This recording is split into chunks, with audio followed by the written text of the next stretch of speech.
Good evening to all of you. To crack UPSC and UPPSC, welcome to the Grandmaster 360, which is India's biggest online learning platform. Myself Richa, and here we are covering modern history. आज हम जो है Indian National Congress का part 2 cover करेंगे. उसके बाद कुछ subjective questions करेंगे. After that we will cover the gist of the Indian National Congress from Ghatna Chakra. Then we will do some previous year questions. अब देखिए, हम लोगों ने जो कल जिन बातों को डिस्कस किया था, एक बार 2 मिनट में उन्हें हम रिकॉल कर लेते हैं. ह्यूम के बारे में देखा था, जिन्होंने जो है इंडियन नेशनल कांग्रेस को इस्टेब्लिश किया था 1885 में. और ये जो इंडियन नेशनल कांग्रेस, इससे पहले इंडियन नेशनल यूनियन कहा जाता था. दादा भाई नौरोजी के कहने पे ही जो है इस इंडियन नेशनल यूनियन का नाम बदल करके इंडियन नेशनल कांग्रेस रखा गया. देन हम लोगों ने देखा था कि वो कौन कौन से 2 रीजंस थे वो इंडियन नेशनल कांग्रेस के एस्टैब्लिशमेंट के पीछे. एक 2 थियोरीज है यहाँ पे, एक मिथिकल थियोरी है, दूसरा जो है रियलिस्टिक थियोरी है. आफ्टर दैट हम लोगों ने मेजर ऑब्जेक्टिव्स देखे थे इंडियन नेशनल कांग्रेस के. पहला क्या था? Pan India organisation. दूसरा politicise and politically educate people. Politicize and politically educate people. After that, organization for expression of the Indian demands means एक ऐसा ऑर्गेनाइजेशन या एक ऐसा प्लेटफॉर्म होना बहुत जरूरी था जिसके माध्यम से इंडियंस की जो डिमांड थी, जो पॉपुलर डिमांड थी इंडियंस की, अब वो चाहे पॉलिटिकल डिमांड हो या फिर इकोनॉमिक डिमांड हो, हम ब्रिटिश गवर्नमेंट के सामने रख सकें. देन एंटी कॉलोनिज्म की फीलिंग को जनरेट करने के लिए. After that forward looking political and economic programme. Then promote nationalism. ये एंटी कॉलोनिज्म की जो फीलिंग हम जनरेट कर रहे हैं, इनडायरेक्टली हम कहीं ना कहीं राष्ट्रवादिता, नेशनलिज्म की फीलिंग को जो है प्रमोट करने की कोशिश कर रहे हैं. देन मॉडरेट फेज के बारे में हम लोगों ने बात किया था 1885 से 1905. ये पॉइंट ध्यान रखिएगा. इस सेशन के ये जो पार्ट 2 है, इसका ये कंप्लीट होने के बाद हम लोग मॉडरेट और एक्सट्रीमिस्ट जो लीडर्स थे उनके बारे में डिस्कस करेंगे. कौन कौन से वो लीडर्स थे, वो लोग किस एरिया से बिलोंग करते थे, क्या पॉलिसीज थी उनकी, क्या मीन्स आप कह सकते, क्या एजेंडा था मॉडरेट लीडर्स का, क्या एजेंडा था एक्सट्रीमिस्ट लीडर्स का. अब देखिए, मॉडरेट फेज की जहां हम लोग बात कर रहे हैं, 1885 से लेकर के 1905 का जो है पीरियड, ये मॉडरेट फेज कहला रहा था. इसमें सबसे जो प्रोमिनेंट लीडर रहे हैं दादा भाई नौरोजी, जिन्हें हम grand old man of India भी कहते हैं. इन्होंने poverty and un-British rule in India ये बुक लिखी थी. देन बच्चों, हम लोगों ने वोमेश चंद्र चटर्जी यानी कि डब्ल्यू.सी. बनर्जी, सॉरी चटर्जी नहीं, डब्ल्यू.सी. बनर्जी के बारे में यानी कि वोमेश चंद्र बनर्जी के बारे में देखा था, जो कि आईएनसी इंडियन नेशनल कांग्रेस के जो है पहले प्रेसिडेंट थे. देन गोपाल कृष्ण गोखले के बारे में हम लोगों ने बात किया था, who was the political guru of the Mahatma Gandhi. Then Surendranath Banerjee के बारे में हम लोगों ने डिस्कस किया था, जिन्हें हम राष्ट्र गुरु भी कहते हैं और इंडियन बर्ग भी कहते हैं. और इंडियन नेशनल एसोसिएशन को फॉर्म करने वाले सुरेंद्रनाथ बनर्जी जी थे, जो आगे जो इंडियन नेशनल एसोसिएशन है आगे चल करके इंडियन नेशनल कांग्रेस में मर्ज हो जाता है. देन मॉडरेट अप्रोच की हम बात कर रहे थे. अब देखते हैं बच्चों, आज हम डिस्कस करेंगे achievements of the moderate nationalist. अब देखिए, वो जो मॉडरेट नेशनलिस्ट थे, जो मॉडरेट लीडर्स थे, उन लोगों ने जो है क्या क्या चीजें अचीव की थी, अपने जो भी ये कह रहे तरीका अपनाया था इन लोगों ने. अब हम देखते हैं कि क्या क्या चीजें थी वो. ये जो मॉडरेट नेशनलिस्ट थे, इन्होंने कहीं ना कहीं जो 1885 से 1905 का जो फेज था, आपको देखने को मिलेगा कि जो मॉडरेट लीडर्स का फेज था, एक्चुअली आप कह सकते हैं इन्होंने जो भी रास्ता अपनाया मॉडरेट लीडर्स ने, कहीं ना कहीं इंडियंस के मन में जो है एक कॉन्शियसनेस आया कि हाँ, किस प्रकार से हमें जो हमारा जो पॉलिटिकल एजेंडा है, जो इकोनॉमिक एजेंडा है, जो कल्चरल एजेंडा है, वो सब एक है. और इससे जो है हम कह सकते हैं कॉमन पॉलिटिकल बॉन्ड्स थे, common economic bond, common cultural bond से, इन सब चीजों को मिला करके हम जितने भी इंडिया में जो भी हमारे इंडियंस है, सबको जो है यूनाइट किया गया. आप कह सकते हैं कि राष्ट्रीयता की भावना जो है मॉडरेट लीडर्स जगाने में कामयाब होते हैं. उसके बाद हम देखते हैं कि they also train people in politics by popularising the ideas of democracy, civil liberties, secularism and nationalism. तो आप देख सकते हैं कि जो हमारे मॉडल लीडर्स थे, जैसे हम लोगों ने दादा भाई नौरोजी की ही बात की, अब देखिए कहीं ना कहीं डेमोक्रेसी की आइडिया को, देन सिविल लिबर्टीज, क्या क्या हमारे अधिकार हैं, सेकुलरिज्म, नेशनलिज्म, इन सभी फीलिंग्स को जो है जनरेट करने में, प्रोपोगेट करने में इंडियन पब्लिक के बीच में जो है इन मॉडल लीडर्स का जो है बहुत बड़ा रोल रहा है। दूसरा चीज कहीं और आपको देखने को मिलेगा कि दादा भाई नौरोजी जिन्होंने poverty and British rule in India book लिखी है, उसके माध्यम से वो जनता के सामने ये बताने की कोशिश कर रहे थे कि किस प्रकार से ब्रिटिशर्स जो है हमारे भारत में हमारा एक्सप्लॉयटेशन कर रहे हैं, एक्सप्लॉयटेशन इन द सेंस कि कैसे हमारा जो वेल्थ है, इंडिया से वेल्थ जो है निकल करके ब्रिटेन जा रहा है। तो देखिए कि क्या लिखा हो, दे केयरफुली मीन्स मॉडल लीडर्स की हम यहाँ बात कर रहे हैं। Analyze the political economy of the British rule in India and put forward a drain theory। drain theory आप कहिए या फिर जो drain of wealth theory भी कहिए, जिसमें दिखाया गया है कि किस प्रकार से ब्रिटिशर्स के द्वारा भारत में जो है एक्सप्लॉयटेशन किया जा रहा था, हमारा ही वेल्थ हमारे लिए नहीं यूज किया। मीन्स आप कह सकते हैं कि जो हमारे जो इकोनॉमी हमारी है वो हमारे ऊपर इस्तेमाल ना हो करके ब्रिटिशर्स के ऊपर यूज हो रही थी। Then efforts of the early nationalists also led to the various social reforms। इसके बारे में भी कल हम लोगों ने बच्चों बात किया था कि पब्लिक सर्विस कमीशन का जो है अपॉइंटमेंट इंडियन ये जो होता है कहीं ना कहीं मॉडरेट लीडर्स की वजह से ही होता है, इन्हीं की एफर्ट की वजह से ही होता है। जब हम हाउस ऑफ कॉमन की बात करते हैं 1893 में हाउस ऑफ कॉमन में जो है एक रिजोल्यूशन पास किया जाता है जहां पे ये कहा जाता है कि लंदन में और इंडिया में इंडियन सिविल सर्विस एग्जामिनेशन एक साथ कंडक्ट की जाएंगी। तो आप देख सकते हैं कि just wait for few seconds,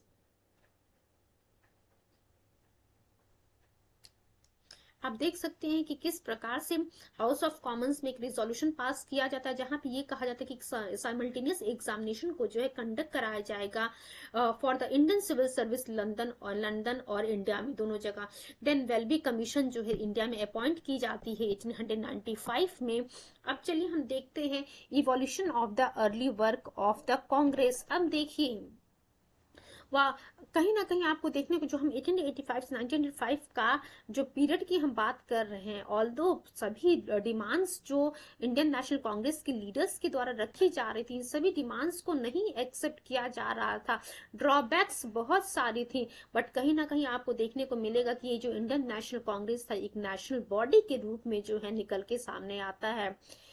Whatever may be the drawback in the demands put forward by the Congress, it was a national body in true sense of the term।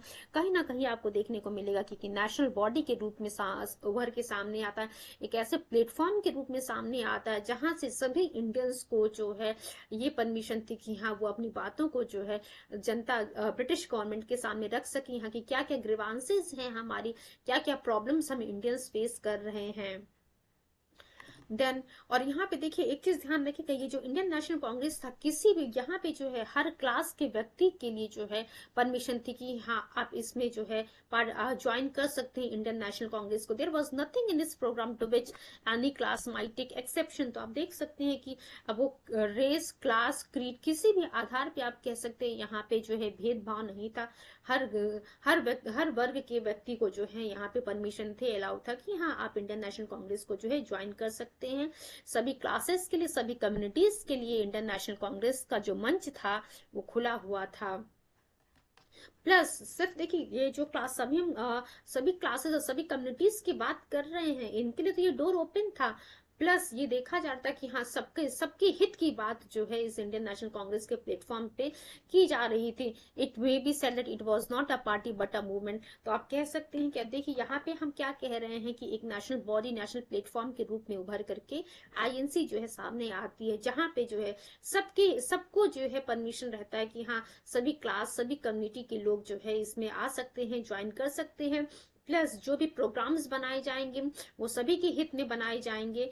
And ये कहा जा सकता है कि ये जो इंडियन नेशनल कांग्रेस है, it was not just a party, ये सिर्फ एक पार्टी नहीं था, कहीं ना कहीं ये एक आंदोलन का रूप ले चुका था कि हाँ, इस प्लेटफॉर्म, इस आईएनसी के प्लेटफॉर्म से जो है, जो हमारे फ्रीडम फाइटर्स थे, अपनी बातों को जो है जनता तक पहुंचाने की कोशिश कर रहे थे कि किस प्रकार से ब्रिटिशर्स के द्वारा इंडियंस का एक्सप्लॉयटेशन किया जा रहा है, किस प्रकार से जो है ये हमारी ग्रीवांसेस क्या क्या हैं, उन ग्रीवांसेस को भी जो ब्रिटिश गवर्नमेंट और फिर कह सकते हैं या ब्रिटिश क्राउन के पास जो है पहुंचाया जा रहा था। जहां इस आईएनसी को स्थापित करने का मेन मकसद था कि हाँ, ये एक बफर की तरह काम करेगी। एट द एंड आपको देखने को मिलेगा कि ये आईएनसी जो है एक वेपन का रूप ले लेती है हमारे फ्रीडम फाइटर्स के लिए, जिसके माध्यम से जो है ये जनता तक अपनी बातों को रखते हैं। देन हम जब क्रिटिसिज्म की बात करेंगे, ठीक है, सभी हर चीज का जो है ऐसा नहीं है कि सिर्फ पॉजिटिव इम्पैक्ट ही आपको देखने को मिलेगा, उसका जो है पॉजिटिव और नेगेटिव दोनों इम्पैक्ट देखने को मिलता है। आप कह सकते हैं पॉजिटिव और नेगेटिव रोल दोनों देखने को मिलता है। अब देखिए यहाँ पे बेसिकली पास किया जा रहा है कि जो मेथड यहाँ पे इंडियन स्टार्टिंग की जब हम बात कर रहे हैं अर्ली नेशनलिस्ट की, जो मेथड अर्ली नेशनलिस्ट या फिर अर्ली फ्रीडम फाइटर्स के द्वारा यूज किया जा रहा था इंडियन नेशनल कांग्रेस के प्लेटफॉर्म पे, वहां पे देखिए क्या था, रिजोल्यूशंस को पास किया जाता था, petitions फाइल किए जाते थे, were seen as inadequate by critics who argued that they depended on the generosity of the British instead of relying on their own strength and directly challenging the colonial rule। तो देखिए क्यों यहाँ पे actually जो statement paragraph आपको देखने को मिल रहा है, कहीं ना कहीं ये जो पॉइंट ऑफ व्यू है एक्सट्रीमिस्ट लीडर्स की जो पॉइंट ऑफ व्यू थे वही आपको यहाँ देखने को मिल रहे हैं कि किस प्रकार से जो हमारे अर्ली नेशनलिस्ट लीडर्स थे, यहाँ पे मतलब कि हम मॉडरेट लीडर्स की बात कर रहे हैं, वो रिजोल्यूशन के माध्यम से, पिटीशन के माध्यम से जो है ब्रिटिश गवर्नमेंट से अपनी बात मनवाने की कोशिश कर रहे थे। जो हमारे अर्ली नेशनलिस्ट लीडर्स थे, आप ड्यूरेशन कह सकते हैं फ्रॉम 1885 टू 1905, इन 20 सालों की हम बात करेंगे तो यहाँ पे जो है जो लीडर्स थे, इनको लग रहा था कि ब्रिटिश गवर्नमेंट जो है कहीं ना कहीं हमारे लिए जो है अच्छा सोचेगी। और यही जो है जो क्रिटिक्स थे, जो हमारे एक्चुअली एक्सट्रीमिस्ट लीडर्स थे, इसी बात से जो गुस्सा थे कि कैसे जो है किस प्रकार से जो हमारे अर्ली नेशनलिस्ट हैं वो ब्रिटिश गवर्नमेंट की जेनोसिटी पे डिपेंड कर रहे हैं, ना कि खुद की स्ट्रेंथ पे डिपेंड कर रहे हैं कि डायरेक्टली जो है हम ब्रिटिश गवर्नमेंट को जो है चैलेंज करें, जो हमारे जो कॉलोनियल रूल है हम उसको चैलेंज करें। तो एक क्रिटिसिज्म आपको ये देखने को मिलेगा। दूसरे क्रिटिसिज्म की हम बात करते हैं तो जो अर्ली नेशनलिस्ट थे, they were failed to draw the masses into the mainstream of the national movement such that their area of influence remain limited to the urban educated Indians। जो आपको देखने को मिलेगा जब हम नेक्स्ट सेशन में moderate और एक्सट्रीमिस्ट लीडर्स के डिफरेंस की हम बात करेंगे बच्चों, तो वहां आपको देखने को मिलेगा जो मॉडरेट लीडर्स थे बेसिकली एजुकेटेड इंडियंस थे, वो अर्बन क्लास से बिलोंग करते थे। वहीं जब हम आप एक्सट्रीमिस्ट लीडर्स की बात करते हैं तो एक्सट्रीमिस्ट लीडर्स जो थे वो जो है रूरल एरिया से बिलोंग कर रहे थे। तो इसीलिए आपको देखने को मिलेगा कि जो अर्ली नेशनलिस्ट लीडर्स थे इंडियन नेशनल कांग्रेस में, कहीं ना कहीं जो है वो फेल हो जाते हैं मास को जो है अपनी तरफ अट्रैक्ट करने से, मास मीन जो पॉपुलेशन को जो है उस नेशनल आंदोलन में जोड़ने से। क्योंकि जो है ये जो लीडर्स थे अर्बन एजुकेटेड इंडियंस थे, ये जो है नहीं समझ पा रहे थे कि क्या प्रॉब्लम्स जो रूरल एरिया के लोग हैं उनको फेस करना पड़ रहा है। तो ये जो है दो क्रिटिसिज्म हमें देखने को मिल रहा है। देन अब हम इम्पोर्टेंट सेशंस की बात करेंगे। इस इम्पोर्टेंट सेशन के बारे में कल थोड़ा सा हम लोगों ने डिस्कशन किया था कि पहला सेशन कब हुआ था बच्चों, 1885 में हुआ था, दूसरा सेशन 1886 में हुआ था, तीसरा सेशन 1887 में हुआ था, चौथा सेशन 1888 में हुआ था। देन 1896 की बात करते हैं। अब देखिए जो पहला सेशन था 1885 वाला हम बोल रहे हैं, बॉम्बे में हुआ था, WC बनर्जी थे। देन सेकंड सेशन की हम बात करते हैं, कलकत्ता में होता है 1886 में। प्रेसिडेंट कौन थे बच्चों, ध्यान रखिएगा दादा भाई नेहरू। ये स्लाइड है आपके एग्जाम पॉइंट ऑफ व्यू से बहुत बहुत इंपॉर्टेंट है।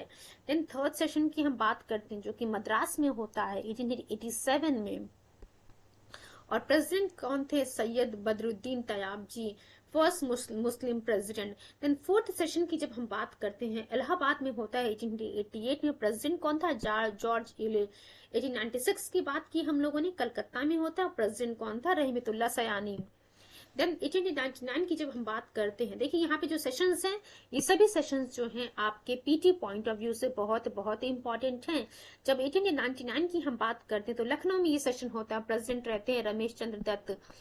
Demand for permanent fixation of the land revenue, आप देख सकते हैं आपकी 1899 में जो सेशन होता है लखनऊ में, वहां पे जो है जो लैंड रेवेन्यू था उसकी जो है कि उसके लिए डिमांड होता है कि उसका जो है परमानेंटली कोई सॉल्यूशन निकाले कि परमानेंटली आप जो है इस लैंड रेवेन्यू को फिक्स कीजिए। देन 1901 की 1901 की हम बात करते हैं, कलकत्ता में जो इंडियन नेशनल कांग्रेस का सेशन होता है जिसको प्रिसाइड करते हैं दीनसा वाचा। दीनसा वाचा जो है इस 1901 कलकत्ता सेशन को प्रिसाइड करते हैं और पहली बार गांधी जी जो है आपको देखने को मिलेगा। यहाँ से जो है 1901 में फर्स्ट टाइम जो है गांधी जी कांग्रेस के प्लेटफॉर्म पे आते हैं। 1905 की बात करेंगे, बहुत इंपॉर्टेंट। ये जो 1901 वाला सेशन है, 1905 वाला और ये 1906, ये तीनों सेशन जो है आपके एग्जाम पॉइंट ऑफ व्यू से बहुत बहुत इंपॉर्टेंट है। जब हम 1905 का बनारस सेशन की हम बात करते हैं तो प्रेसिडेंट कौन था बच्चों, गोपाल कृष्ण गोखले थे। फॉर्मल प्रोक्लेमेशन ऑफ स्वदेशी मूवमेंट अगेंस्ट द गवर्नमेंट, देखिए स्वदेशी मूवमेंट के बारे में हम लोग पढ़ेंगे आने वाले सेशन में। तो इम्पोर्टेंट क्या है ये 1905 वाला कि कहाँ पे हुआ था, बनारस में हुआ था। प्रिसाइड किसने किया था, गोपाल कृष्ण गोखले। बहुत बार ये क्वेश्चन आपके एग्जाम में पूछा हुआ है। 1905 Banaras session was presided by whom, it was presided by Gopal Krishna Gokhale ji. Formal proclamation था स्वदेशी मूवमेंट का अगेंस्ट द गवर्नमेंट, यहाँ पे जो है ये प्रोक्लेमेशन जो है आता है। देन 1906 की हम बात करेंगे, it is also the most important session. दादा भाई नेहरू इसको प्रिसाइड करे थे, कहाँ हुआ था, कलकत्ता। 1905 बनारस में होता, 1906 कलकत्ता में होता। अब ध्यान रखिए, सीधा सीधा क्वेश्चन पूछा कि वो कौन कौन से रिजोल्यूशंस थे जो पास किए जाते हैं, अडॉप्ट किए जाते हैं इस 1906 के कलकत्ता सेशन में, जिसको प्रिसाइड करते हैं दादा भाई नौरोजी जी। तो 4 रिजोल्यूशंस थे, वो क्या था, swaraj self government, boycott movement, then swadeshi and the national education. ध्यान रखिएगा, Swaraj, boycott movement, Swadeshi and national education. These were the 4 resolution which were passed in 1906 in Calcutta session, जिसको जो है दादा भाई नेहरू जी के द्वारा प्रिसाइड किया जा रहा। तो ध्यान रखिएगा, स्वराज यानी कि जिसे हम सेल्फ गवर्नमेंट भी कहते हैं। देन बॉयकॉट मूवमेंट की हम बात कर रहे थे, उसके बाद स्वदेशी नेशनल एजुकेशन। ये 4 रिजोल्यूशन, स्वराज, स्वदेशी, नेशनल एजुकेशन, बॉयकॉट मूवमेंट, जो कि कलकत्ता सेशन 1906 में अडॉप्ट किया गया था, जिसके प्रेसिडेंट थे दादा भाई नौरोजी जी। देन 1907 की जब हम बात करते हैं बच्चों, सूरत का सेशन होता है, प्रेसिडेंट है कौन, रास बिहारी घोष। स्प्लिट यहाँ पे ये, अब आप यहाँ पे जो ये 1907 का सूरत सेशन है किस लिए फेमस है, इसलिए फेमस है कि यहाँ पे जो है मॉडरेट जो लीडर्स थे हमारे, जो हमारे एक्सट्रीमिस्ट लीडर्स थे, इन दोनों के बीच में जो है आपको स्प्लिट, आप कह सकते हैं कि इंडियन नेशनल कांग्रेस जो है, जो उनके लीडर्स थे आईएनसी के, उन लीडर्स के बीच में जो है वो लीडर्स जो 2 गुटों में बढ़ जाते हैं, मॉडरेट में और एक्सट्रीमिस्ट में। यही कहा जाता है स्प्लिट इन कांग्रेस, जो कि कब हुआ था, 1907। सीधा सीधा क्वेश्चन है, 1900 सेशन, 1907 सेशन सूरत स्प्लिट, इसके बारे में आप लिखिए। देन 1910 की बच्चों बात करते हैं, इलाहाबाद में ये सेशन होता है। प्रेसिडेंट कौन रहते हैं, सर विलियम वेडरबर्न रहते हैं इसके president. Mohammed Ali Jinnah decried the separate electorate system introduce by the act of 1909। तो ये ध्यान रखिएगा सिर्फ यहाँ पे कि 1907 वाला तो बहुत ही इंपॉर्टेंट है। प्रेसिडेंट कौन थे, रास बिहारी घोष। सूरत स्प्लिट होता है यहाँ पे मॉडरेट और एक्सट्रीमिस्ट में, जो कांग्रेस लीडर्स से डिवाइड हो जाते हैं। जब 1910 की हम बात करते हैं इलाहाबाद सेशन की, प्रेसिडेंट कौन रहता है, सर विलियम वेडरबर्न रहते हैं। 1911 कलकत्ता सेशन, प्रेसिडेंट कौन रहता है, बीएन धर रहते हैं। ध्यान रखिएगा, first time recital of the Jana Gana मन इन कांग्रेस सेशन। ये बहुत बार एग्जाम में पूछा हुआ कि पहली बार जन गण मन जो है कांग्रेस के सेशन से कब गाया गया था, तो 1911 में कलकत्ता सेशन में। प्रेसिडेंट कौन रहता है, बीएन धर रहते हैं। देन 1915 की जब हम बात करते हैं, बॉम्बे में होता है, प्रेसिडेंट कौन रहते हैं, सर एसपी सिन्हा जी रहते हैं। Constitution of the Congress was altered to admit the delegates from the extremist section. अब नेक्स्ट पॉइंट हम देखें तो उम्मीद है याद हो गया होगा कि 1907 वाला सूरत में होता, 1910 वाला इलाहाबाद, 1911 कलकत्ता, 1915 बॉम्बे। 1915 में जो है एसपी सिन्हा जी जो है इसको प्रिसाइड करते हैं। देन हम लोग जो है नेक्स्ट सेशन देखते हैं 1906। देखिए 1907 की हम बात कर रहे थे बच्चों, जहां पे सूरत स्प्लिट आपको देखने को मिला था। जब हम 1916 की बात करते हैं लखनऊ सेशन, सबसे इंपॉर्टेंट पॉइंट ध्यान रखिएगा, 1916 में सेशन कहाँ होता है? लखनऊ में होता है।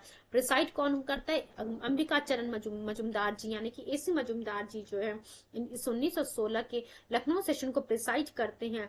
अब जो इंडियन नेशनल कांग्रेस 1907 में दो पार्ट में डिवाइड हो गया था, यानी कि मॉडरेट और एक्सट्रीमिस्ट के बीच में, वही जो है जब हम 1916 के लखनऊ सेशन की बात करते तो वहां पे आपको देखने को मिलेगा ये मॉडरेट लीडर्स और एक्सट्रीमिस्ट लीडर्स फिर से यूनाइट हो जाते हैं।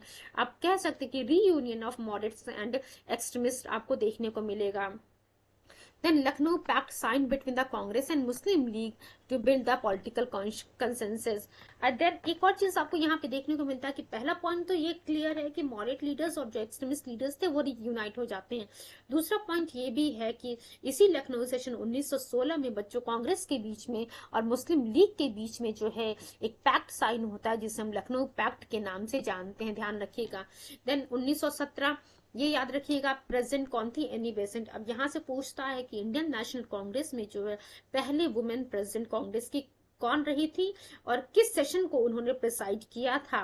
तो ध्यान रखिएगा बच्चों, 1917 का जो कलकत्ता सेशन होता है जहां पे एनी बेसेंट जो है प्रेसिडेंट रहती हैं, फर्स्ट वुमेन प्रेसिडेंट जो है कांग्रेस की रहती है। तो उम्मीद करते हैं चीजें आप लोग को क्लियर हो रही होंगी। देन 1918 की सेशन की हम बात करते हैं, स्पेशल सेशन था, बॉम्बे में हुआ था।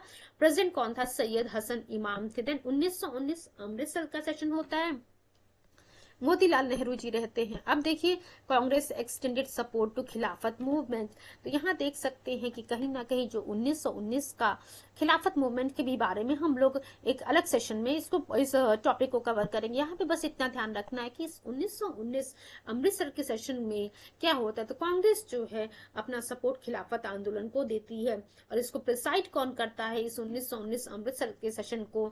मोतीलाल नेहरू जी। देन 1920 की हम बात करते हैं बच्चों, नागपुर में सेशन होता है। प्रेसिडेंट कौन रहता है? सी विजयराघवाचारी जी जो है इसके प्रेसिडेंट रहते हैं। यहाँ पे जो है जो बहुत ही इंपॉर्टेंट सेशंस हैं जहां से क्वेश्चन पीटी में पूछा हुआ है, वो चाहे यूपीएससी हो यानी कि आईएएस का एग्जाम हो और चाहे पीसीएस का एग्जाम हो, हर जगह जो है क्वेश्चन आया हुआ है। तो उन्हीं सेशंस को हम लोग यहाँ पे कवर करने की कोशिश कर रहे हैं। अब ध्यान रखिएगा 1920 का जो नागपुर का सेशन था, प्रेसिडेंट आप लोग को याद हो जाना चाहिए सी विरागवाचारी जी थे। Reconstitution of the working committee of Congress on the linguistic basis, ये इंपॉर्टेंट है ये हमारे लिए। पहला पॉइंट इसका कहाँ हुआ था? नागपुर में हुआ था। देन इसके प्रेसिडेंट कौन थे? सी विजयराघवाचारी जी। और एक और इम्पोर्टेंट चीज हुआ था यहाँ पे कि इंडियन नेशनल कांग्रेस को जो है मोहम्मद अली जिन्ना जी छोड़ देते हैं। देन ये 1922 वाला सेशन बहुत ही इंपॉर्टेंट है, गया में होता है। इसको प्रिसाइड कौन करता है? सी आर दास। ध्यान रखिएगा सी आर दास जी जो है इस 1922 के गया सेशन को प्रिसाइड करते हैं।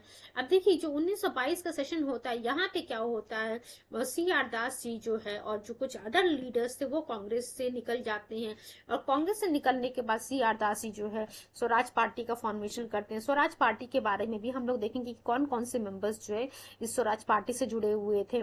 तो याद रखिएगा कि 1922 का गया सेशन जो है सी आर दास जी के द्वारा प्रिसाइड किया जाता है, जिसमें आपको देखने को मिलेगा कि इस सेशन के बाद सी आर दास जी और कुछ अदर लीडर्स थे जो कि इंडियन नेशनल कांग्रेस से अलग हो जाते हैं। देन 1924 बहुत ही इंपॉर्टेंट है ये, क्योंकि सिर्फ ये इकलौता सेशन है जिसको महात्मा गांधी जी ने प्रिसाइड किया था। 1924 का जो बेलगांव सेशन होता है which was presided by the Mohandas Karamchand Gandhi ji, इस सेशन को जो है यहाँ क्वेश्चन सीधा क्या पूछता है कि वो कौन सा केवल सेशन था जिसको गांधी जी ने जो है प्रिसाइड किया था। तो बेलगांव सेशन 1924 का जो बेलगांव सेशन था उसको गांधी जी ने प्रिसाइड किया था। वहीं हम बात करते हैं बच्चों 1925 के कानपुर के सेशन की। प्रेसिडेंट कौन थे? Sarojini Naidu ji, first Indian women president थी। अभी हम लोगों ने 1917 का जो सेशन बात किया था जिसको एनी बेसेंट जी ने प्रिसाइड किया था, वहां पे हम लोगों ने क्या बात किया था कि 1917 वाले सेशन में कि एनी बेसेंट जो फर्स्ट वुमेन प्रेसिडेंट रहती हैं। वहीं बच्चों जब हम 1925 की बात करते हैं कानपुर के सेशन की, जिसको प्रिसाइड कर रही होती सरोजनी नायडू जी, तो फर्स्ट इंडियन वुमेन प्रेसिडेंट रहती हैं सरोजनी नायडू जी। तो क्लियर हो गया होगा कि 1917 का जो सेशन है एनी बेसेंट जी के द्वारा प्रिसाइड किया जाता है, जिसको जो है फर्स्ट वुमेन प्रिसाइड करती हैं। वहीं जब हम कानपुर के सेशन की बात करते हैं जो कि 1925 में होता है, इसको प्रिसाइड करते हैं सरोजनी नायडू जी। और ये सरोजनी नायडू जी जब प्रिसाइड करती हैं तो फर्स्ट इंडियन वुमेन जो है इस 1925 के कानपुर के सेशन को प्रिसाइड करती हैं। देन 1927 की हम बात करते हैं बच्चों। 1927 का जो मद्रास का सेशन होता है, प्रेसिडेंट कौन रहते हैं? Doctor M.A. अंसारी जी जो है इसके प्रेसिडेंट रहते हैं। अब यहाँ पे देखिए क्या रिजोल्यूशन पास होता है। Passed a resolution against the use of Indian troops in China, Iran and Mesopotamia. तो आप देख सकते हैं कि यहाँ पे एक रिजोल्यूशन पास किया जाता है किसके खिलाफ? अगेंस्ट द यूज ऑफ जो हमारे इंडियन ट्रूप्स थे उनको जो है चाइना, ईरान और मेसोपोटामिया के खिलाफ जो है यूज किया जा रहा था, उसी के खिलाफ जो है एक रिजोल्यूशन जो है पास किया जाता है मद्रास के सेशन में 1927 में। Pass the resolution against boycott of Simon Commission. Simon Commission के भी बारे में हम लोग पढ़ेंगे। उसके साथ साथ एक रिजोल्यूशन पूर्ण स्वराज का जो रिजोल्यूशन था उसको भी अडॉप्ट कर लिया गया। अब देख सकते हैं कि 1927 का जो मद्रास सेशन था, यहाँ पे क्या हुआ? Pass resolution against the use of Indian troops in China, Iran, Mesopotamia. दूसरा पॉइंट हम लोगों ने देख लिया कि बॉयकॉट, साइमन कमीशन का जो है बॉयकॉट करना है, यहाँ पे एक बात हो गई। दूसरा चीज आपको, तीसरा आपको देखने को मिलेगा कि पूर्ण स्वराज के रिजोल्यूशन को अडॉप्ट किया जाए। नेक्स्ट पार्ट हम देखते हैं 1928 का कलकत्ता सेशन। ये भी बहुत ही इंपॉर्टेंट है। प्रेसिडेंट कौन थे? मोतीलाल नेहरू जी थे। यहाँ पे देख सकते हैं आपकी ऑल इंडिया यूथ कांग्रेस को जो है यहाँ पे फॉर्मेशन होता है। तो 1928 कलकत्ता सेशन से सीधा सवाल है कि यहाँ पे प्रिसाइड किसने किया था? मोतीलाल नेहरू जी ने प्रिसाइड किया था। देन 1929 ये it is also the most important session of all for all the exams. देखते हैं इसमें क्या क्या बातें मेंशन की गई हैं। देखिए 1929 का जो सेशन था लाहौर सेशन, प्रेसिडेंट कौन रहते हैं? जवाहरलाल नेहरू जी। यहाँ पे जो है एक रिजोल्यूशन पास होता है पूर्ण स्वराज का। देखिए जब हम मद्रास सेशन की बात कर रहे थे तो वहां पे जो है पूर्ण स्वराज की रिजोल्यूशन को अडॉप्ट कर लिया गया था। But when we talk about the 1929 Lahore session, वहां पे जो है पूर्ण स्वराज के रिजोल्यूशन को पास कर दिया जाता है। Plus civil disobedience movement for the complete independence to be launched and 26 जनवरी को डिक्लेयर किया जाता है। ये कहा जाता है कि 26 जनवरी को जो हम इंडिपेंडेंस डे मनाएंगे। देन 1931 कराची सेशन की हम बात करेंगे, ये भी बहुत इंपॉर्टेंट है बिकॉज ऑफ द वल्लभ भाई पटेल जी एंड फंडामेंटल राइट्स और नेशनल इकोनॉमिक प्रोग्राम पे जो है एक रिजोल्यूशन जो है लेकर के आया जाता है। तो अब देखते हैं 1931 Karachi session as well as it is also important for the Gandhi Irwin pact. अब देखिए क्या क्या बातें यहाँ लिखी गई हैं। जब हम कराची सेशन की बात कर रहे हैं 1931 की, यहाँ पे प्रेसिडेंट कौन रहता है बच्चों? सरदार वल्लभ भाई पटेल जी जो है इसको प्रिसाइड कर रहे होते हैं। बहुत ही इंपॉर्टेंट सेशन है सभी एग्जाम्स के लिए। उसके बाद देख सकते हैं आपकी fundamental rights and national economic programme पे जो है एक रिजोल्यूशन पास किया जाता है। Then endorsement of the Gandhi Irwin pact. उसके बाद Gandhi ji nominated to represent INC। और इसी का आप कह सकते हैं कि हम जो है first round table conference, second round table conference, just wait for few seconds, यहाँ पे जो है जस्ट वेट।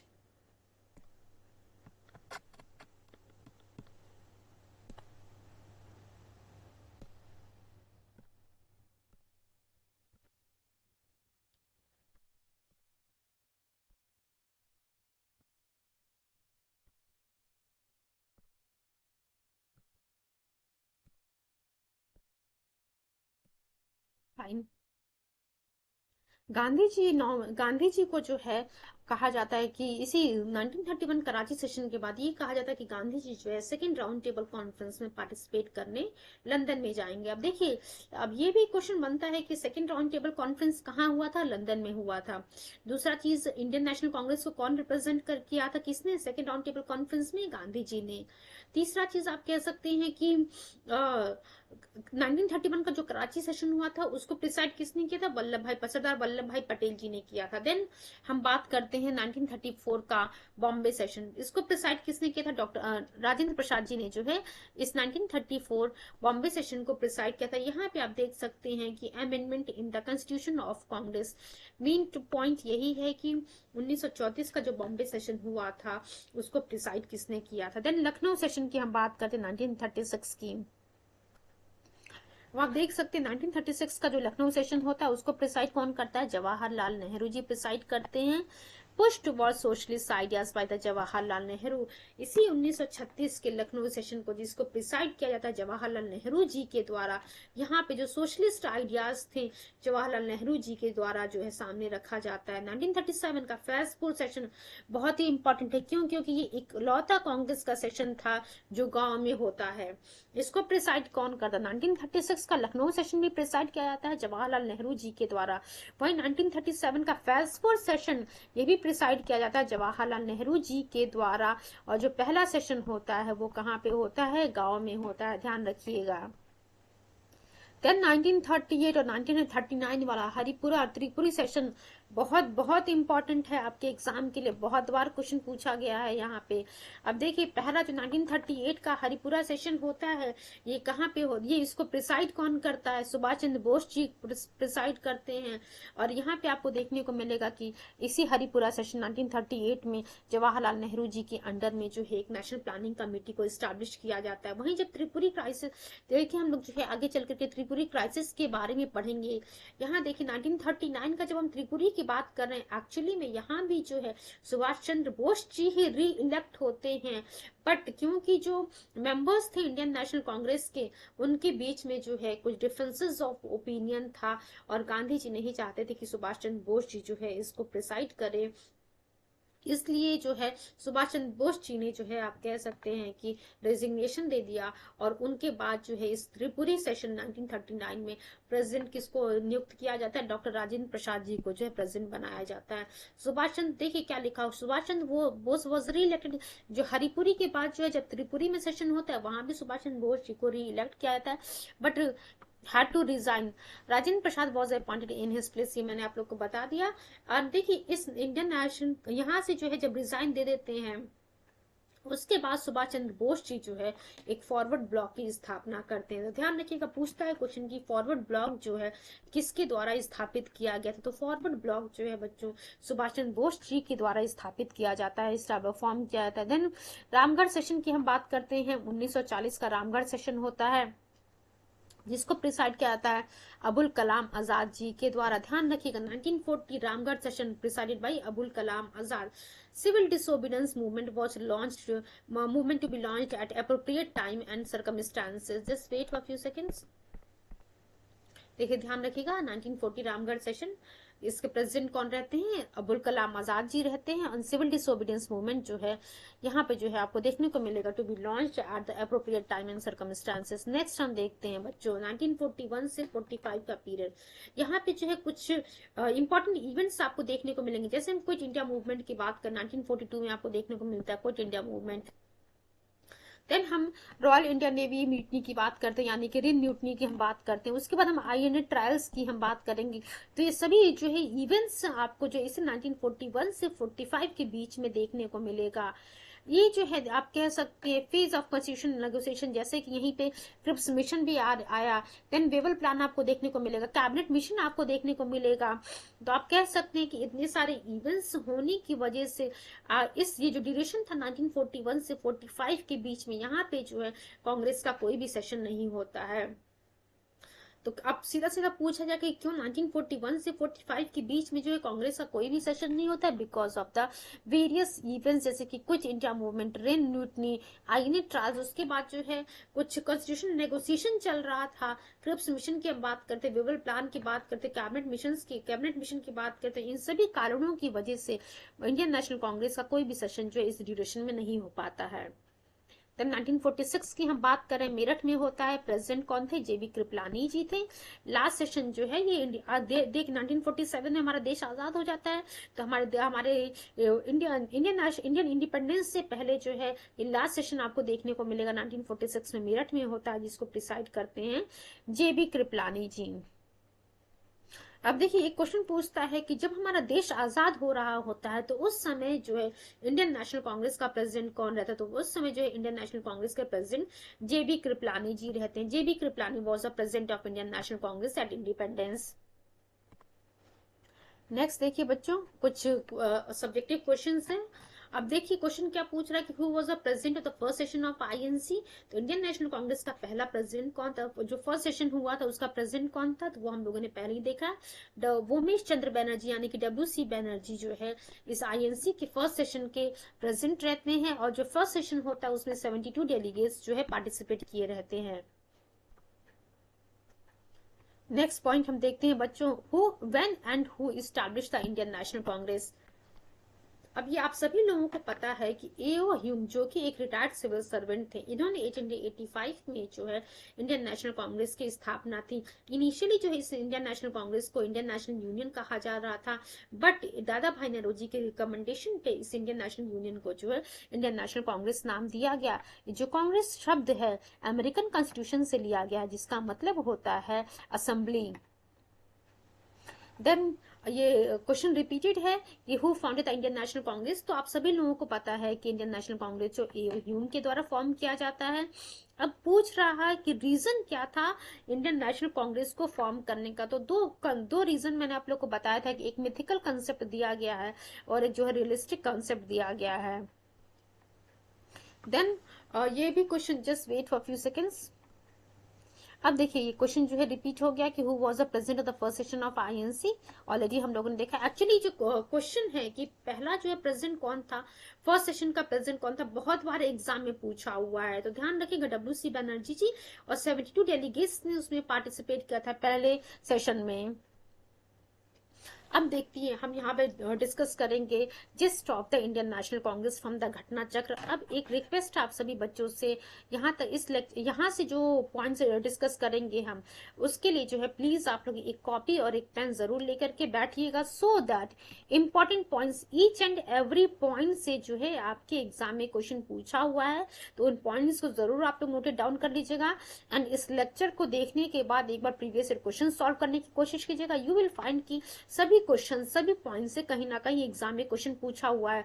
फटाफट अब हम उन चीजों को डिस्कस करने की कोशिश करेंगे। देखिए पहला पॉइंट क्वेश्चन पूछा हुआ था कि एओ ह्यूम जो है एक रिटायर्ड ब्रिटिश ऑफिसर थे of the Indian civil services के। तो देखिए सीधा क्वेश्चन पूछा हुआ कि एओ ह्यूम जो कि इंडियन नेशनल कांग्रेस को फॉर्म करते हैं वो कौन थे, रिटायर्ड ब्रिटिश ऑफिसर थे। दूसरा क्वेश्चन पूछता है कि 1800 ये जो इंडियन नेशनल कांग्रेस है किसका, सॉरी इंडियन नेशनल यूनियन जो है किसका प्रीकर्सर था।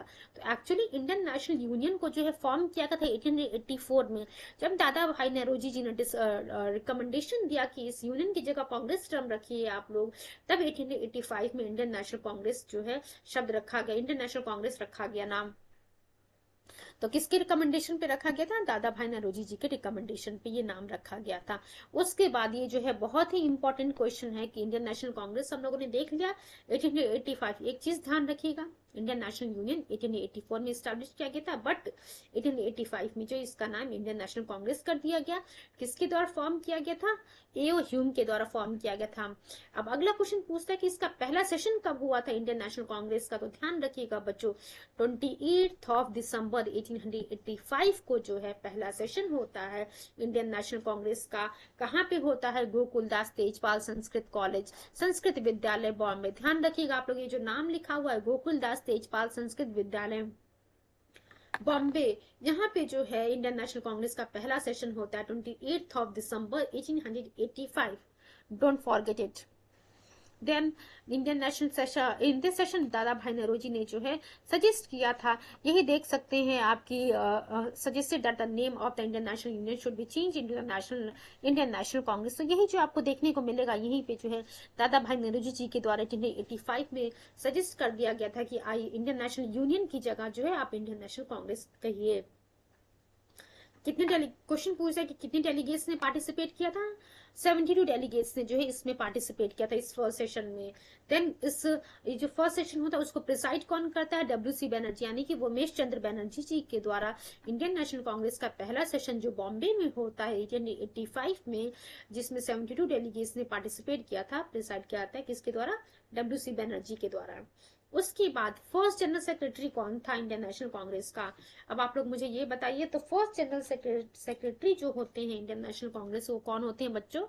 ए ओ ह्यूम के द्वारा जो है ये जो फर्स्ट जनरल सेक्रेटरी होते हैं इंडियन नेशनल कांग्रेस के। देन लॉर्ड डफरिन की हम बात करते हैं, तो ये क्वेश्चन ये जो हम लोगों ने कल ही डिस्कस किया था कि वो कौन वाइस राय था भारत में जब इंडियन नेशनल कांग्रेस की स्थापना की जाती है, तो उस समय जो है लॉर्ड डफरिन जो है इंडियन नेशनल इंडिया का वाइस राय था। लॉर्ड डफरिन का ड्यूरेशन हम देख लेते हैं 1884 से लेकर के 1888, ध्यान रखिएगा 1884 से लेकर के 1888 वाला जो ड्यूरेशन है, उस समय लॉर्ड डफरिन जो है भारत का जो है वाइसराय रहता है। और देख सकते हैं कि किस प्रकार से ये कांग्रेस का मजाक उड़ाता है। ये स्टेटमेंट एक्चुअली पूछा हुआ है। ये कहता है कि कांग्रेस जो है एक ऐसी ऑर्गेनाइजेशन है, आप कह सकते हैं सूक्ष्मदर्शी माइक्रोस्कोपिक माइनॉरिटी जो इसको कहा जा रहा था, किसके द्वारा? लॉर्ड डफरिन के द्वारा। तो स्टेटमेंट पूछता है कि Congress is an organisation of the microscopic minorities. ये स्टेटमेंट ये जो है किसके द्वारा कहा गया है, मतलब आप कह सकते हैं किसके द्वारा ये बोल करके कांग्रेस का मजाक उड़ाया गया था? तो ये लॉर्ड डफरिन के द्वारा कहा जाता है। The second session of Congress 1886 में होता है। कहाँ होता है? कलकत्ता में, जिसको प्रिसाइड करते हैं दादा भाई नौरोजी जी। अब ध्यान रखिएगा, ये सीधा सीधा स्टेटमेंट एक्चुअली क्वेश्चन रखा हुआ है एग्जाम में कि Congress is an organisation of the microscopic minority, इस किसके द्वारा कहा गया, या फिर आप कह सकते हैं किसने जो है कांग्रेस का मजाक उड़ाया है इस स्टेटमेंट को बोल करके? तो लॉर्ड डफरिन के द्वारा ये चीज कहा गया है। नेक्स्ट क्वेश्चन पूछता है कि कांग्रेस का जो सेकंड सेशन होता है वो कब होता है? 1886 में होता है। कहाँ होता है? कलकत्ता में, जिसको प्रिसाइड करते हैं दादा भाई नौरोजी जी। देन बदरुद्दीन तैयब जी की हम बात करते हैं। बदरुद्दीन तैयब जी, देख अब ध्यान रखिएगा, यहाँ से क्वेश्चन पूछा हुआ कि पहले मुस्लिम प्रेसिडेंट कौन थे इंडियन नेशनल कांग्रेस के बच्चों? तो पहले मुस्लिम प्रेसिडेंट थे इंडियन नेशनल कांग्रेस के Badruddin Tyab ji. Badruddin Tyab ji is recognised as first Muslim president of the Indian National Congress. अब देख सकते हैं आपकी इन्होंने जो थर्ड सेशन होता है 1885 में जो है पहला सेशन हुआ, 1886 में बच्चों सेकेंड सेशन होता है हमारा, जिसको दादा भाई नौरोजी जी प्रिसाइड करते हैं। देन 1887 में हमारा थर्ड सेशन होता है, जिसको प्रिसाइड करते हैं बदरुद्दीन तैयब जी। अब इस थर्ड सेशन में 607 डेलीगेट्स जो है पार्टिसिपेट करते हैं। For the first time in this session, working operation of Congress was handed to a committee of the delegates. Later on, this committee became committee on the subject. तो आप देख सकते हैं कि जो important point है एक्चुअली हमारे exam से जो पीटी में पूछा गया है कि पहले मुस्लिम प्रेसिडेंट कौन थे आईएनसी के? तो बदरुद्दीन तैयब जी थे। और ये थर्ड सेशन था हमारा इंडियन नेशनल कांग्रेस का, 1887 में होता है। कितने डेलीगेट्स यहाँ पार्टिसिपेट करते हैं? 607 यानी कि 607 डेलीगेट्स जो है इस थर्ड सेशन में पार्टिसिपेट करते हैं। नेक्स्ट पॉइंट हम देखते हैं, जॉर्ज यूले से जुड़ा हुआ है। अब यहाँ से क्वेश्चन पूछा हुआ है कि फर्स्ट इलेक्टेड यूरोपियन प्रेसिडेंट कौन था इंडियन नेशनल कांग्रेस का? तो first elected European president Indian National Congress का बच्चों जॉर्ज इले था। तो who was the first elected European president of Indian National Congress? ये जो है जॉर्ज इले थे। इन्होंने फोर्थ सेशन, देखिए थर्ड सेशन अभी हम लोगों ने देखा, फोर्थ सेशन 1888 में होता है। इसको प्रिसाइड किया जाता है किसके द्वारा? जॉर्ज इले के द्वारा। Who was the first elected European president? British Committee of India was founded under the president of the William Digby at London 1889। अब देखिए क्वेश्चन क्या पूछा हुआ है, क्योंकि ये सभी पॉइंट्स सब लोगों ने घटना चक्र से लिया हुआ है, तो हर एक लाइन और हर एक स्टेटमेंट जो है आपके एग्जाम के लिए बहुत ही इंपॉर्टेंट है, क्योंकि प्रीवियस ईयर क्वेश्चन वहां पे होते हैं और प्रीवियस ईयर क्वेश्चन जो है मोस्ट ऑफ द टाइम आपको देखने को मिलेगा कि उन क्वेश्चन को घुमा करके जो है नया क्वेश्चन बना करके एग्जाम में पूछ लेता है। और क्या कह सकते हैं, आप रिपीट भी किया हुआ है एक क्वेश्चन यूपी, अगर हम यूपी की बात करते हैं यूपीपीएससी की, तो सेम क्वेश्चन अपर सब ऑडिट में आया हुआ, सेम क्वेश्चन लोअर सब ऑडिट में आया हुआ है, वही क्वेश्चन जो है आरओ एआरओ में भी आया हुआ है। तो जब हम previous year questions separate lecture लेंगे पीवाईक्यूज का, तो वहां पे जो है सभी चीजें आपको देखने को मिलेंगी। तो क्वेश्चन पूछा हुआ है कि ब्रिटिश कमिटी ऑफ इंडिया जो फॉर्म होता है लंदन में 1889 में, वो किसकी प्रेसिडेंसी में फॉर्म किया जाता है बच्चों? तो वो ध्यान रखिएगा आप लोग, विलियम डिग्बी की प्रेसिडेंसी में फॉर्म किया जाता है। ये एक्चुअली जो ब्रिटिश कमिटी ऑफ इंडिया को फॉर्म करने का कारण ये बना था कि इससे जो है हम कांग्रेस के लिए सपोर्ट गेन कर पाएंगे। अब एक और क्वेश्चन पूछा हुआ कि ब्रिटिश कमिटी ऑफ इंडिया कहाँ पे फॉर्म होता है? लंदन में फॉर्म होता है। कब फॉर्म होता है? 1889 में फॉर्म होता है। किसके अंडर में फॉर्म होता है? Presidency of the William Digby के अंडर में फॉर्म होता है। तो 4 क्वेश्चन आपके सामने खुद बन गया। It was a committee of the Indian National Congress, ये तो आप लोग को पता ही चल गया। इस ब्रिटिश कमेटी ऑफ इंडिया के माध्यम से कांग्रेस के लिए जो है सपोर्ट, फेवर गेन करना था।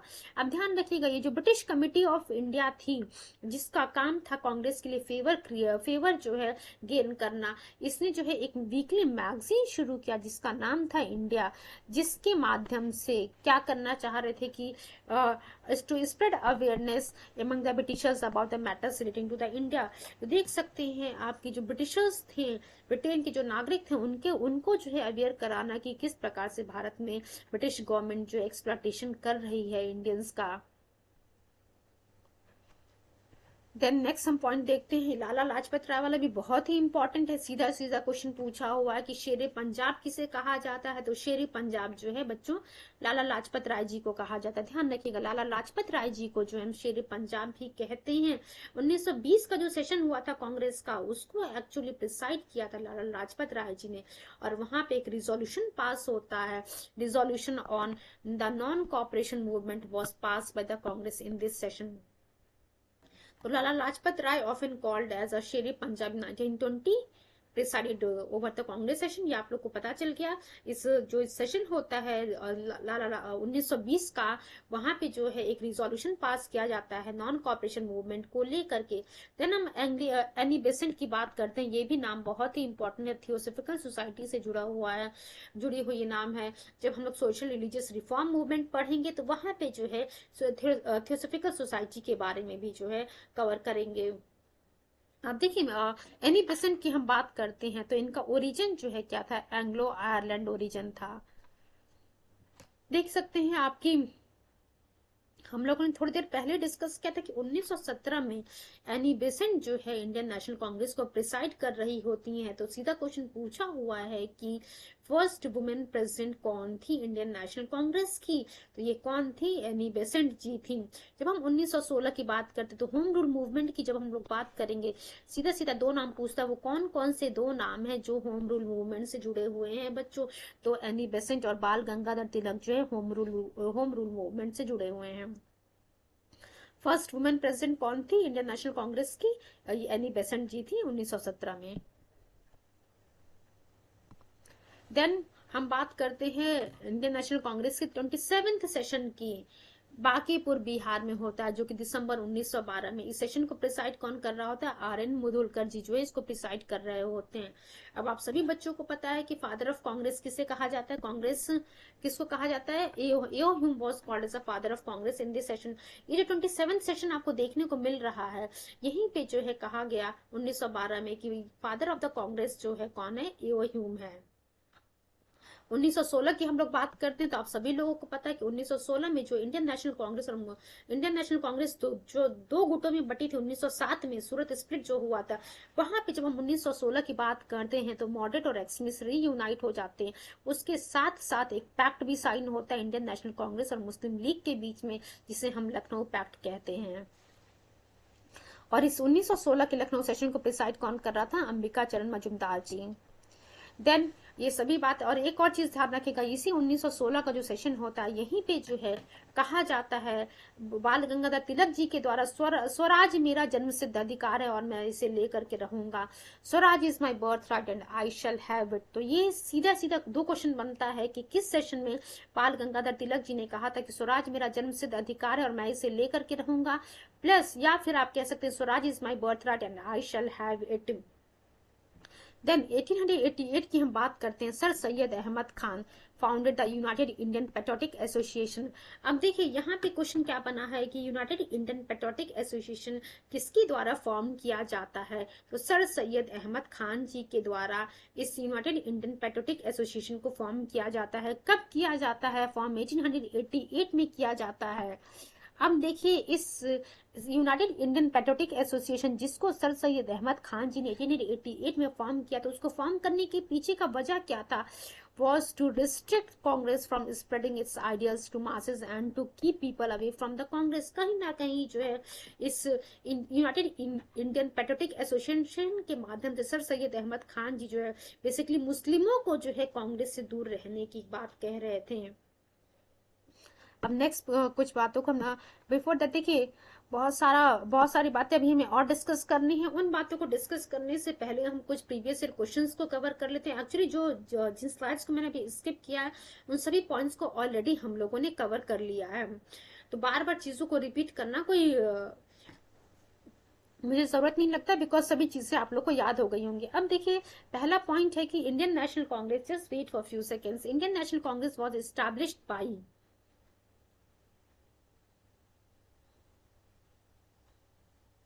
अब Indian National Congress was established by A Hume, D Surendranath Banerjee, C W C Banerjee and D N E Besant. ये चार नाम आपको देखने को मिल रहा है। 30 सेकंड का आप लोगों को मैं समय दे रही हूँ, कोशिश कीजिएगा सभी लोग इसका सही जवाब देने के लिए। बहुत ही इंपॉर्टेंट क्वेश्चन है, बहुत ही इजी क्वेश्चन है। बहुत बार हम लोगों ने डिस्कस किया कि जो भी सही नाम है वो जो है रिटायर्ड ब्रिटिश सिविल सर्विसेज के ऑफिसर थे। देखिए बच्चों इसका सही जवाब है एओ ह्यूम, यानी कि ए वाला ऑप्शन जो है हमारा करेक्ट है। एक्सप्लेनेशन हम देख लेते हैं। AO Hume was a retired British officer of the Indian civil service. इन्होंने 1884 में इंडियन नेशनल यूनियन को फॉर्म किया था। उसके बाद 1885 की जब हम बात करते तो वहां पर जो है दादा भाई नौरोजी जी के रिकमेंडेशन पे इस इंडियन नेशनल यूनियन का नाम जो है इंडियन नेशनल कांग्रेस कर दिया गया। Then when was the Indian National Congress set up, ये तो नाम आप सभी बच्चों को, ये जो इसका जो भी सही आंसर है आप सभी लोगों को याद होगा। आप देख सकते हैं कि UP pieces, Uttarakhand, then Jharkhand, then Bihar pieces, सभी जगह से ये क्वेश्चन पूछा हुआ। क्वेश्चन क्या है, कब इंडियन नेशनल कांग्रेस को बनाया गया था? ए 1885, बी 1886, सी 1887 एंड डी 1888। चार क्वेश्चन ऑप्शन है आप लोगों के पास। 30 सेकेंड का अगेन मैं आप लोग को समय दे रही हूँ, कोशिश कीजिएगा इसका सही जवाब देने की।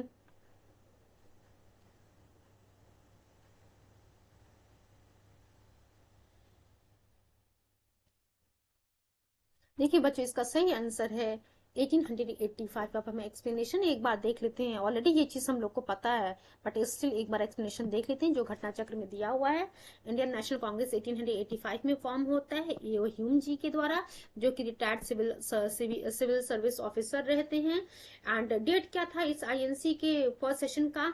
28 दिसंबर 1885 में गोकुलदास तेजपाल संस्कृत कॉलेज में जो है इसका फर्स्ट सेशन होता है बॉम्बे में, जहां पे 72 डेलीगेट्स पार्टिसिपेट किए रहते हैं। तो उम्मीद करते हैं सभी चीजें आप लोगों की क्लियर हो गई होंगी बच्चों।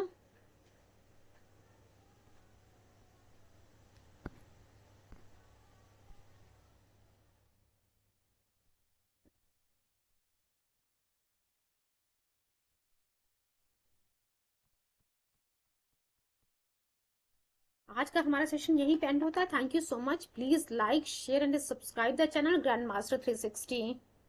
Thank you so much.